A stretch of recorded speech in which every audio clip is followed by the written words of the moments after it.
whenever there would be a potluck or a church function, the farm ladies would tie up a pie in a tea towel like that and bring it.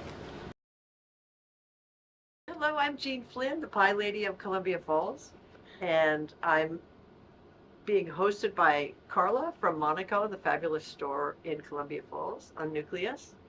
And so I've been the Pie Lady of Columbia Falls for about 14 years, I guess, and selling at various farmers markets. And I even started a farmers market a couple of years ago called Sunday Market. So that ran for 2 summers. But basically, I just love to make pies, and people tend to like to buy my pies and eat them. I think I actually have a profound urge to cook food and feed people. So I'm really proud of my pies because I use all butter in the crust, and I don't think anybody else in the valley does. So I do sweet pies. These are cute cutie pies, we call them. And I actually stole that name from, there was a deli in Kalispell when I first moved here called Gretzky's, and they had little pies called cutie pies.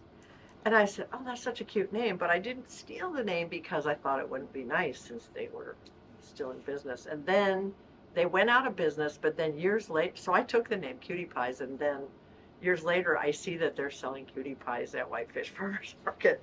But hopefully, that's a universal phrase. I grew up on a wheat farm with 5 brothers, and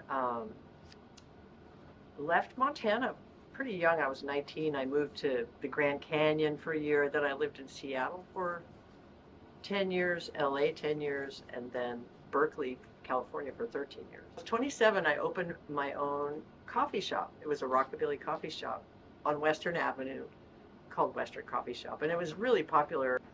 We always made 2 pies a day at Western Coffee Shops. I was a little girl on the farm. I would go out in the chicken coop and decorate it, you know, clean it and turn it into a little house, or make houses in the snow, you know.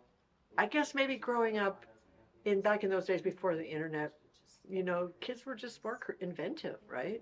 And then I always loved cooking, and I was in 4-H, and I learned to sew in 4-H, and we had to give demonstrations on how to make salad dressing and how to set the table. This is before Martha Stewart. When I was a teenager, I was started writing poetry.